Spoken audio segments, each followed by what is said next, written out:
नहीं, उद्योगों के लिए तो कुछ विशेष इसमें निकल के आया नहीं है। एक हाँ, आम जन के लिए जो, जैसी मैंने आपसे बात की अभी, टैक्स रेट में बेनिफिट दिए हैं, कैपिटल गेन टैक्स कम किया है। एमएसएमई की जो सरकार ने मुद्रा लोन वगैरह अपना उन्होंने चालू कर रखे हैं, उसको और जटिल प्रक्रिया को सरल बनाने की। तो टू व्हीलर पे 28% का कोई मतलब आम आदमी को तो बहुत ज़्यादा पैसा देना पड़ता है, और ये हमारे जैसे छोटे व्यापारी जो मैन्युफैक्चरर हैं उनको हमारे को 18% नहीं लेना पड़ता है, 28% देना पड़ता है, और जेब से जीएसटी भरना पड़ता है। देश का आम बजट आज देश की फाइनेंस मिनिस्टर निर्मला सीतारमण ने घोषित किया है, और आज हमारे साथ उस बजट पर बात करने के लिए मौजूद हैं फरीदाबाद के उद्योगपति। बात करते हैं उनसे कि किस तरह का बजट रहा उद्योगों के लिए और बाकी चीज़ों के लिए। सबसे पहले हमारे साथ बात करने के लिए मौजूद हैं संदीप सिंघल जी।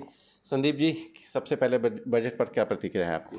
देखिए, जैसी एक्सपेक्टेशन थी, हालांकि बिल्कुल बड़ी मिला जुला सा बजट अगर हम कहें तो वो हमारे सामने प्रस्तुत किया गया। और जिस प्रकार से इंटरिम बजट जब डिक्लेयर किया था गवर्नमेंट ने, तो उसमें उनकी मंशा साफ नज़र आ रही थी। और ये बात हमें स्वीकार करनी पड़ेगी, जितनी भी राजनीतिक पार्टियां होती हैं तो उनका मूल जो उद्देश्य होता है वो निश्चित रूप से अपनी एक राजनीतिक छवि जनता के बीच में जो है उसको संभाल के रखना, उसको बनाना। जिस समय चुनाव से पहले जब इंटरिम बजट हुआ तो उसमें जो प्रावधान दिए गए थे वो कहीं ना कहीं एक लोक लुभावनी वादे करना या एक ऐसी पिक्चर दिखाना कि जिसकी वजह से थोड़ी सी उनकी वोटों की परसेंटेज बढ़ सके। लेकिन अब चूंकि वो सत्ता में हैं और सीटें कंपैरेटिवली कम आई हैं, तो निश्चित रूप से जितने भी हम एक प्रकार के कठोर कदमों की एक्सपेक्टेशन कर रहे थे तो वो सब नहीं दिखे। तो एक मिली जुली बड़ी संतुलित सी एक बजट आज निर्मला सीतारमण जी ने पेश किया, जिसमें सैलरीड क्लास को भी एक बहुत अच्छी उन्होंने जो 25,000 की रिबेट एक्स्ट्रा दी है स्टैंडर्ड डिडक्शन की, जो लॉन्ग अवेटेड थी, एवरी टाइम एक्सपेक्ट होता था कि बढ़ेगी लेकिन नहीं बढ़ी, इस बार बढ़ी है।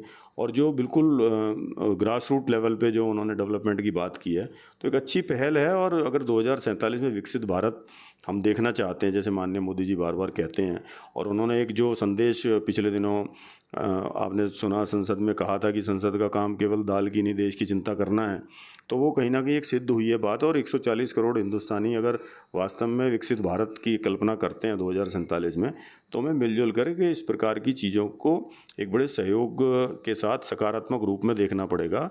देश की प्रगति होगी तो सभी की होगी, उसमें कोई विशेष वर्ग या कोई राजनीतिक पार्टी नहीं होगी। और उन्होंने बड़ा एक अच्छा संदेश विपक्षी पार्टी को दिया था कि चुनाव से पहले आपने कोई भी वादे किए, अपनी अपनी भावनाएं अलग थी, लेकिन आज अगर संसद में 543 सांसद बैठे हैं तो वो पूरे देश का प्रतिनिधित्व है और पूरे देश की बात करनी चाहिए। सरकार जो भी है, केवल उन मुद्दों पर बहस की ज़रूरत है जिन मुद्दों में कोई बहुत ज़्यादा बड़ा विरोधाभास हो।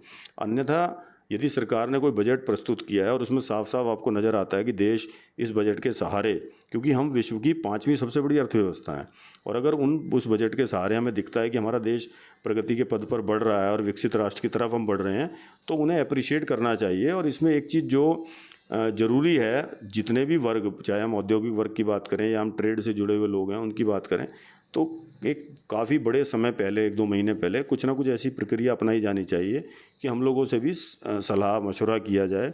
और संसद के लेवल पर अगर हम बात करें तो जितने भी विपक्षी पार्टियों के सांसद हैं, जो विपक्ष है आज बड़ी मजबूत स्थिति में है, तो उनकी भी सलाह लेना, मशवरा लेना, उसमें कोई बिगाड़ नहीं है। अगर हम देश की बात करते हैं और आप सहयोग की उम्मीद करते हैं तो सलाह लेना और डिस्कशन करना भी तो बनता है ना, वो होना जरूरी है। कुल मिलाकर अगर आज के बजट की बात की जाए तो जनता हितैषी है, जनता विरोधी है, उद्योगों के लिए कैसा है? नहीं, उद्योगों के लिए तो कुछ विशेष इसमें निकल के आया नहीं है। एक हाँ, आम जन के लिए जो, जैसी मैंने आपसे बात की अभी, टैक्स रेट में बेनिफिट दिए हैं, कैपिटल गेन टैक्स कम किया है, तो उद्योगों के लिए कोई विशेष रूप से इसमें कुछ भी नहीं किया गया। लेकिन एक बात हमें माननी पड़ेगी कि जो आम जन की सुविधा के लिए अगर कोई भी चीज़ है तो कहीं ना कहीं अप्रत्यक्ष रूप से वो उद्योगों के लिए भी बेनिफिशियल होती है, क्योंकि वो आम जन ही तो कर्मचारी होते हैं उद्योगों में। तो एक अच्छा बजट है, हम कह सकते हैं इसको। और जैसी बहुत सारी दुविधाएं होती हैं, अल्टीमेटली जेब का बजट तो आप समझ सकते हैं, बजट चाहे घर का हो, चाहे दुकान का हो, चाहे आपका देश का बजट हो, तो कहाँ से आना है पैसा और कहाँ जाना है, तो एक बड़ा चैलेंज हमेशा से रहता है। और उसको देखते हुए एक संतुलित बजट माननीय सीतारमण जी ने, निर्मला जी ने पेश किया है। और उम्मीद करते हैं कि धीरे धीरे करके, जिस प्रकार से उन्होंने जो कंप्लाइंस की बात हम करते हैं उसमें एक सुधार की एक बहुत टाइम से एक्सपेक्टेड था, और जैसी उन्होंने संकेत दिए हैं कि आने वाले समय में और भी सुधार होगा, तो वही हमारे लिए एक बहुत बड़ी सुखदायक बात है। सर, नाम बता दीजिए आप अपना। राजन खंडेलवाल मेरा नाम है। सर, आज के बजट पर आपका क्या कहना है? बजट है ना, पीछे कुछ सालों में जो हमें ज़रूरत है, आज एमएसएमई की जो सरकार ने मुद्रा लोन वगैरह अपना उन्होंने चालू कर रखे हैं, उसको और जटिल प्रक्रिया को सरल बनाने की, जिसमें जैसे बहुत ही खोमचे वाले या ठेले वाले सरकार ने 50,000 रुपये का उनको सिक्योरिटी फ्री लोन देना शुरू करा है।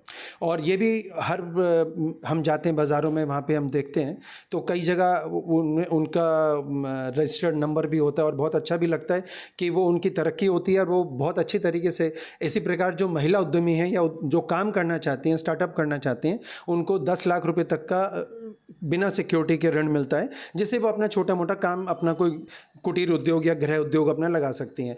इसी प्रकार इसके बाद जो नंबर आ जाता है वो छोटे मझोले व्यापारियों का आ जाता है, जिसमें कि पहले लिमिट 2 करोड़ थी, फिर 3 करोड़, फिर अब 5 करोड़ की एमएसएमई की लिमिट हो गई है। इस लिमिट को दोबारा एक बार रिवाइज़ करना ज़रूरी है। इसमें एक पेच और फंसा हुआ है कि अगर आपकी लिमिट मझोले व्यापारियों के लिए या जो मिडिल क्लास कैपिटल गुड्स का काम करते हैं, अगर 50 लाख से ऊपर हो जाती है उनके टर्नओवर, तो वो एक बड़ी दिक्कत का काम है। उनको, सरकार को इस बारे में उसके लिमिट को 100 करोड़ तक की ले जाना चाहिए, क्योंकि वो उनकी फिर एमएसएमई का क्राइटेरिया उनके लिए ख़त्म हो जाता है। उनको मजबूरन 50 करोड़ से सालाना अपनी जो सेल्स है वो डाउन रखनी पड़ती है, फिर वो और दूसरे तरीके अपनाते हैं। ये प्रक्रिया एक ओपन माइंड होनी चाहिए। जो 50 करोड़ की उनकी टर्नओवर की लिमिट है वो 100 करोड़ जाके, जिससे कि वो अपने बैंकर्स के साथ अपना एमएसएमई का लोन, मुद्रा लोन को कैरी भी कर पाए और अपना व्यापार अपने ठीक तरीके से आगे बढ़ा पाए। ये एक बड़ा मतलब पॉजिटिव सरकार को स्टेप लेना चाहिए।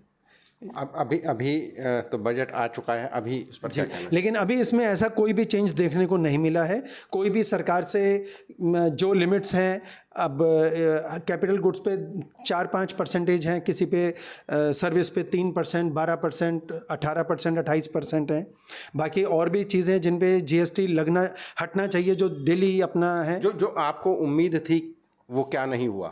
नहीं, ऐसा कुछ नहीं है कि उम्मीद मतलब ये थी कि हम तो देखिए व्यापारी आदमी हैं और छोटे मझोले व्यापारी हैं, तो हम अपने लेवल की ही बातें सोच सकते हैं। जो कॉर्पोरेट जगत का, ये सरकार किसको एडवांटेज देना चाहती है, बेनिफिट देना चाहती है, आप ही की बात कर रहे हैं। हाँ, तो ये हमारे उसमें अभी तक ऐसा कोई फंडामेंटल चेंज अभी तक ऐसा नहीं है। जैसा पिछले सालों में चलता आ रहा है, वैसे ही सरकार ने ये बजट को आगे दिया है। हाँ, सोने के ऊपर जैसे जो बड़ी चीज़ें हैं उसके ऊपर ड्यूटी वगैरह कुछ कम करी है, जिसका असर अभी फ़िलहाल आज से देखने को भी मिला है। कुछ उनके रेटों में करेक्शन आया है।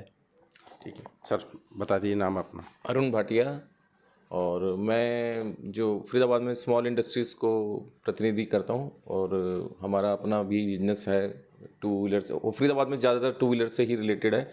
तो हमारे को बहुत टाइम से उम्मीद थी कि हमारे को जो हमारी वित्त मंत्री हैं, जीएसटी काउंसिल हैं, जो भी हैं, तो हमारा जीएसटी टू व्हीलर पे 28% लगता है, जबकि आम आदमी के लिए लग्जरी भी नहीं रहा, ये तो बल्कि नेसेसिटी है।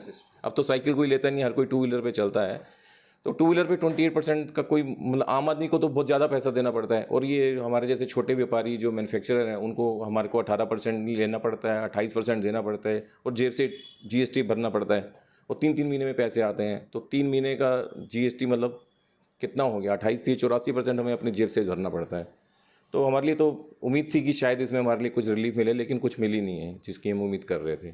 लेकिन हो सकता है आगे जीएसटी काउंसिल इस पर विचार करे और इसको ठीक करे, क्योंकि बहुत सारी चीज़ें पहले काफ़ी हाई रेट था, लेकिन बहुत सारी चीज़ें कम की गई। अब शायद 32 हैं, पहले 100 से ज़्यादा आइटम्स थे। हाँ, लेकिन ये तो बहुत नेसेसिटी वाली चीज़ है ना। और पूरा फरीदाबाद क्या, एनसीआर तो पूरा ही जुड़ा हुआ है, गुड़गांव फरीदाबाद टू व्हीलर से, और साउथ के भी काफ़ी एरिया हैं जो टू व्हीलर से ज़्यादा जिनका व्यापार है। तो और आम आदमी की ज़रूरत है ये, मेरे ख्याल से लाखों मोटरसाइकिलें हर महीने बनती हैं, और उसके अगर परसेंटेज में है तो हज़ारों को। ईवीज़ भी अभी काफ़ी आए हैं। हाँ, ईवीज़ का मुझे नहीं ध्यान कि अभी इस समय कितना है, शायद उस पर भी 28 है, नहीं है, आई डोंट नो। लेकिन जो रेगुलर है उन पर 28% ही लग रहा है, और उसका बहुत ज़्यादा नुकसान है एमएसएमई, जो हमारे जैसे छोटे व्यापारी हैं, जो मैन्युफैक्चरर हैं। तो आपकी कैपिटल फंस जाती है 3 दिन। और सरकार ने जो अभियान चलाया है कि 45 दिन में पैसे मिलेंगे, वो भी कुछ नहीं मिल रहे हमारे को। सरकार की तरफ से सख्ती नहीं है, या तो कोई भी कंपनी हमें नहीं देती 45 दिन में पैसे। तो ये होना चाहिए था बिल्कुल, तभी आगे व्यापार और आगे तेज़ी से बढ़ेगा। बिल्कुल कुछ बेहतर लगा इस बजट में? हाँ, बेहतर लगा है, बिल्कुल बेहतर लगा है। जैसे कि कैपिटल गेन, इन्होंने जो लॉन्ग टर्म कैपिटल गेन है उसको 20% से लेके 12.5% कर दिया है। तो प्रॉपर्टीज़ जो भी बेचेगा तो उसको कैपिटल गेन कम लगेगा और जल्दी जल्दी बेचेंगे, नहीं तो लोग बैठे रहते हैं टैक्स इतना पड़ेगा क्यों बेचेंगे। पीरियड कम कर दिया गया है। पीरियड भी कम कर दिया, 3 साल की जगह 2 साल कर दिया गया है। ये अच्छा इनिशिएटिव है सरकार की तरफ से। और जैसे कि बताया गया, सोने पे भी कीमतें कम हुई हैं इस बजट के कारण। तो आम आदमी जो अब आगे तो मैरिज सीजन ही आ रहा है, बच्चों की सबकी बेटियां हैं, शादी है, तो उनको रिलीफ तो मिलेगा ही, इससे काफ़ी रिलीफ मिलेगा। चलिए हमारे साथ और सज्जन हैं, सर नाम बता दीजिए। मेरा नाम सी राजेश कुमार खंडेलवाल है। जी राजेश जी, आज के बजट पर आपने क्या समझा? मैंने आज बजट पूरा सुना। जो एफएम साहिबा हैं उन्होंने अपना जो ये 7th बजट पेश किया है, मैंने क्या पाया कि इस बजट के अंदर उन्होंने सोसाइटी के हर वर्ग को कुछ ना कुछ बेनिफिट देने की कोशिश की है। हम घर में भी जब अपना बजट बनाते हैं तो प्रायोरिटीज़ फिक्स करते हैं, इसी तरह से उन्होंने टोटल 9 प्रायोरिटी फिक्स करी, क्योंकि जो प्रायोरिटी सबसे इंपॉर्टेंट है उसी पे पहले एक्सपेंडिचर करना पड़ता है। उसके बाद धीरे धीरे अगर पैसा बचेगा तो सोसाइटी के दूसरे लोगों को दिया जाएगा। मैंने इसमें क्या देखा, जो बिल्कुल ग्रास रूट लेवल से जुड़े हुए लोग हैं, जो गरीब हैं, वुमेन हैं, पुअर हैं, यूथ हैं, फार्मर्स हैं, उनके लिए इस बजट के अंदर स्पेसिफिकली ध्यान में रखा गया है, क्योंकि जो नीचे हमारे लोग हैं, यदि उनका जीवन स्तर उठेगा तो डेफिनेटली पक्का बहुत जल्दी ये 5 ट्रिलियन और 7 ट्रिलियन जो इकोनॉमी है वो बनने वाली है। और इसके अलावा सर यहाँ पर नहीं, अगर मैं कॉरपोरेट वर्ल्ड की बात करता हूँ तो सबसे बड़ा बेनिफिट उसको मिलता है कस्टम ड्यूटीज़ के जो रेट हैं उसको रैशनलाइज करना, टैक्सेशन के रेट हैं उसको कम करना, जो जीएसटी के रेट हैं उनको कम करना। तो उसमें सभी जगह कहीं ना कुछ बेनिफिट दिया गया है। जैसे अगर मैं बात करूँ यूथ के लिए, तो करीब करीब 10 लाख नई जॉब्स उनका ऑफ़र है, प्रपोज़ल है कि वो मार्केट में लेके आएंगे। इसी तरह से जो गरीबों के लिए मकान बनाने की स्कीम पहले भी चल रही थी, आगे भी उनका ऐसा प्रपोजल है कि ये अभी लेके आने वाले हैं। अभी क्योंकि बजट है इसलिए मैं प्रपोजल बोल रहा हूँ, अभी तो एक्ट में कन्वर्ट होगा। यदि मैं टैक्सेशन की बात करूँ तो देखिए, टैक्सेशन के अंदर उन्होंने, जैसे अभी आप सर ने पीछे भी बताया, कुछ फाइनेंशियल एसेट हमारी ऐसी थी उन पर अभी भी लॉन्ग टर्म 3 साल में होता था, तो उनका पीरियड कम करके उन्होंने 2 साल कर दिया है। इसमें कोई डाउट नहीं है, बहुत बड़ा रिलीफ दिया गया है। इससे क्या रियल एस्टेट बढ़ेगा? देखिए, बात रियल एस्टेट के बढ़ने या घटने की नहीं है, बात यह है कि अगर टैक्स रेट कम कर दिया जाता है तो मेरे पास लिक्विडिटी इंक्रीज होती है, और लिक्विडिटी इंक्रीज होती है तो मैं क्या करूंगा उस पैसे का, बैंक में डिपॉजिट करूंगा, एफडीआर में जाऊंगा, शेयर मार्केट में जाऊंगा, गवर्नमेंट को इससे और टैक्स मिलेगा, इकोनॉमी बढ़ेगी। यस डेफिनेटली, इकोनॉमी डेफिनेटली बढ़ेगी, क्योंकि मेरी परचेजिंग पावर इंक्रीज होगी। परचेजिंग पावर इंक्रीज होगी तो मैं मार्केट से कुछ परचेज करूंगा तो डेफिनेटली जीएसटी मुझे पे करना पड़ेगा, वो भी गवर्नमेंट को जाएगा। तो इस तरह से अब टीडीएस के बहुत सारे रेट हैं, उनको भी इन्होंने मर्ज करने की कोशिश की, और होने भी चाहिए। इतने सारे रेट हैं, एज ए चार्ट अकाउंटेंट हमें याद नहीं रहते। एक बिजनेसमैन है जो कंप्लायंस करता है, जिसका अपना अकाउंटेंट होता है, उसको क्या याद रहेगा। तो 5% का रेट है, उसको ये कम कर रखे कि इनकी कोशिश है कि वो 2% के अंदर उनको ले आए। इसके अलावा इन्होंने जो फॉरेन कंपनीज़ हैं उस पर भी इन्होंने टैक्स रेट को कम किया है, इसलिए कि वो यहाँ पर अट्रैक्ट हों, अपनी और इन्वेस्टमेंट करें। जो वेतनभोगी लोग हैं उनके लिए बेनिफिट दिया गया है, स्टैंडर्ड डिडक्शन है जो 50,000 है उसको 75,000 कर दिया गया है, और भी छोटे छोटे और प्रपोजल हैं। लेकिन मैं अब जीएसटी पे भी आना चाहूँगा। देखिए, जीएसटी आया था 1 जुलाई 2017 से, नया था, गवर्नमेंट ले आई, लॉ बना दिया गया। जिन्होंने लॉ बनाया उन्होंने इस मंशा से बनाया कि इतने सारे लॉ हैं इनडायरेक्ट टैक्सेस के, वो सारे सब्स्यूम हो जाएंगे, और जो डिफरेंट टाइप के कंप्लायंस करने पड़ते हैं उनसे आसानी होगी। लेकिन हुआ क्या, स्टार्टिंग में समझने में गलती हुई, कुछ गलतियां हुई, इसकी वजह से बहुत सारे नोटिस आए। अब जो नोटिस आए उन नोटिस को 2 पार्ट्स में डिवाइड कर दिया। एक वो नोटिस जो फ्रॉड की वजह से आए, एक वो नोटिस जो अदर देन फ्रॉड की वजह से आए।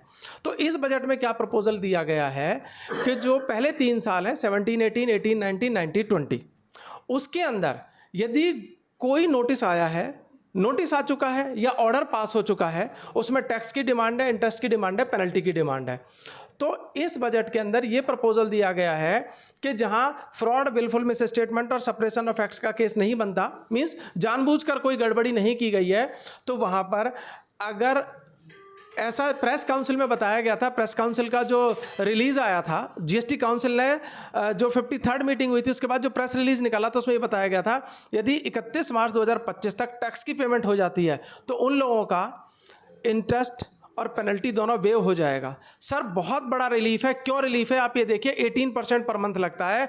अगर मैं 2017-18 से आज 24 में लगाऊं तो सर आप ये देखिए करीब करीब 7 साल हो जाते हैं, और 18% आप मल्टीप्लाई कर दीजिए सर, इंटरेस्ट ही मोर देन 100% हो जाता है, तो इंडस्ट्री के लिए सर बहुत बड़ा रिलीफ है ये।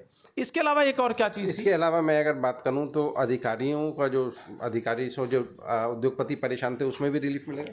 देखिए बिल्कुल, इसमें कोई डाउट नहीं है, क्योंकि एक प्रेशर था अधिकारियों के ऊपर इस बात का कि जो डिमांड ऑलरेडी निकाल दी गई है उसकी रिकवरी की जाए, क्योंकि जीएसटी में प्रोविजन है अगर 3 महीने के अंदर पेमेंट नहीं की गई या उसकी अपील नहीं की गई है तो उसकी रिकवरी करिए। अब इस प्रपोजल में आने के बाद में क्या होगा, वो रिकवरी रुक जाएंगी। और एक चीज़ और हो रही थी, जो टैक्स पेयर के ऊपर ये प्रेशर बनाया जा रहा था कि आप टैक्स भी दीजिए, इंटरेस्ट भी दीजिए, पेनल्टी भी दीजिए उन केसेस में जहां फ्रॉड नहीं है, उन केसेस में। तो अब इसके आने के बाद मुझे पूरी उम्मीद है जो ऑफिसर्स हैं वो इस बात को समझेंगे। पहले चलिए ठीक है, प्रेस रिलीज था, लेकिन अब तो एक्ट में ही अब तो बजट के अंदर प्रपोजल आ गया और बहुत जल्दी पार्लियामेंट में भी पास हो जाएगा। एक तो ये बेनिफिट दिया गया। सर एक बेनिफिट और है, स्टार्टिंग में क्या हुआ, एक जीएसटी में कंसेप्ट है इनपुट टैक्स क्रेडिट का। इनपुट टैक्स क्रेडिट बिल्कुल ठीक वैसे ही होता है, मेरी जेब में 2000 5000 रुपये का नोट पड़ा हुआ है। अब क्या हुआ, मान लीजिए आप उस 2000 रुपये के नोट को गवर्नमेंट ने बोला कि आपको एक सर्टेन डेट तक बैंक में डिपॉजिट करना है, आप डिपॉजिट नहीं कर पाए तो आपका 2000 या 5000 जो नोट है वो लॉस हो गया। इसी तरह से क्या था, इनपुट टैक्स क्रेडिट लेना था, टाइम पे नहीं ले पाए। अब क्या हुआ, उन पर्सन्स को इनपुट टैक्स क्रेडिट नहीं दिया गया, लाखों करोड़ों रुपए का इनपुट टैक्स क्रेडिट है सिर्फ इस वजह से कि एक दिन रिटर्न डिले हुई। एक दिन की गलती का खामियाजामा एक व्यक्ति को 1-1 करोड़ 5-5 करोड़ रुपए के रूप में भुगतना पड़ा है सर। तो गवर्नमेंट उसकी भी वो वापसी होगी? यस, मैं बताता हूँ आपको क्या हुआ कि किसी को मान लीजिए रिटर्न फाइल करनी थी सितंबर खत्म होने के बाद में नेक्स्ट फाइनेंशियल ईयर के 20 सितंबर को रिटर्न फाइल करनी थी, और उसने इनपुट टैक्स क्रेडिट की मान लीजिए उस पीरियड के दौरान जो इनपुट टैक्स क्रेडिट क्लेम किया था 1 करोड़ रुपए का किया था। अब उन्होंने रिटर्न एक दिन डिले फाइल कर दी, तो जो 1 करोड़ रुपए था उनको तब मिलता वो यदि वो टाइम पे रिटर्न फाइल करते। अब उन्होंने टाइम पे रिटर्न फाइल नहीं करी, एक दिन डिले हो गया, इसकी वजह से उनका 1 करोड़ रुपए इनपुट टैक्स क्रेडिट का लॉस हो गया। और ये एज गुड एज कैश है। गवर्नमेंट ने इस चीज़ को समझा, रिप्रेजेंटेशन गए तो गवर्नमेंट ने क्या किया, कोई दिक्कत नहीं है, जो फर्स्ट 4 ईयर्स हैं यदि उनकी रिटर्न 30/11/2021 तक फाइल कर दी गई है, भले ही रिटर्न पहले पीरियड में डिले हुई है, तो उनका सारा का सारा इनपुट टैक्स क्रेडिट अलाउड हो गया। और इससे पता है क्या बेनिफिट हुआ सर, हजारों लाखों केस ऐसे हैं जो इसकी वजह से लिटिगेशन में आ गए थे, अब उनको रिलीफ मिलेगा। ना सिर्फ ऑफिसर्स पर से भी बर्डन हटेगा, ऑफिसर पे बर्डन हटेगा, और जो बिजनेस कम्युनिटी है उसको जो प्रोफेशनल फीस देनी थी वो बचने वाली है। तो कहीं ना कहीं गवर्नमेंट ने कोशिश की है हर वर्ग को रिलीफ देने की। चलिए, हमसे बात करने के लिए धन्यवाद। थैंक यू जी, थैंक यू। तो ये थे हमारे साथ फरीदाबाद के उद्योगपति और चार्टर्ड अकाउंटेंट जो इस बजट पर अपनी प्रतिक्रिया दे रहे थे। कुछ का कहना है कि बहुत अच्छा है, जैसे अभी चार्टर्ड अकाउंटेंट से समझाया कि बहुत सारे जो रिलीफ दी गई है जीएसटी में वो उद्योगपतियों के लिए बेनिफिशियल साबित होगी। वहीं कुछ जो एमएसएमई के अंतर्गत जो उद्योगपति आते हैं उन्हें कुछ और उम्मीदें थी जो उनकी उम्मीद पूरी नहीं हो पाई है। हरियाणा तक के लिए फरीदाबाद से सचिन गौड़।